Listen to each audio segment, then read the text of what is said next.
பாகிஸ்தான்ல இருக்கக்கூடிய மேலும் ஒரு வான் பாதுகாப்பு அமைப்பை இந்திய ராணுவம் தகர்த்தது தொடர்பான விவரங்களை சொல்லிட்டு இருந்தீங்க. நீங்க தொடர்ந்து வழங்கலாம். காலையிலேயே ஒரு பாகிஸ்தானுடைய வான் பாதுகாப்பு அமைப்பு வெற்றிகரமாக இந்தியாவால் தகர்த்து எறியப்பட்ட நிலையில் தற்பொழுது மீண்டும் ஒரு வான் பாதுகாப்பு அமைப்பு வீழ்த்தப்பட்டிருக்கிறது. இது காலையில் தகர்க்கப்பட்ட அந்த வான் பாதுகாப்பு அமைப்பை விட இந்த வான் பாதுகாப்பு அமைப்பு என்பது மிகவும் முக்கியத்துவம் வாய்ந்ததாக கருதப்படுகிறது. ஏனென்றால் இந்த வான் பாதுகாப்பு அமைப்பை பொறுத்தவரை அவாக்ஸ் என்று சொல்லப்படுகிறது.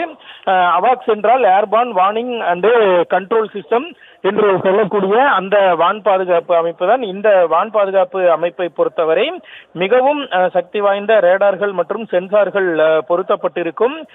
இந்த ரேடார்கள் மற்றும் சென்சார்கள் எதற்காக பயன்படுத்தப்படுகிறது என்றால், ஒரு ஏர்கிராப்ட், அதாவது ஒரு போர் விமானம் வருகிறது என்றால் அதனை கண்டறிந்து அதனை எங்கிருந்து வருகிறது என்று அதனை பின்பற்றி அது தொடர்பான தகவலை அளிக்கக்கூடியது. அது மட்டுமல்லாமல் போர் விமானம் மற்றும் ஏவுகணை உள்ளிட்ட அனைத்தையும் கண்டறிந்து முன்கூட்டியே தகவல் தெரிவிக்கக்கூடியதுதான் இந்த அவாக்ஸ் என்பது.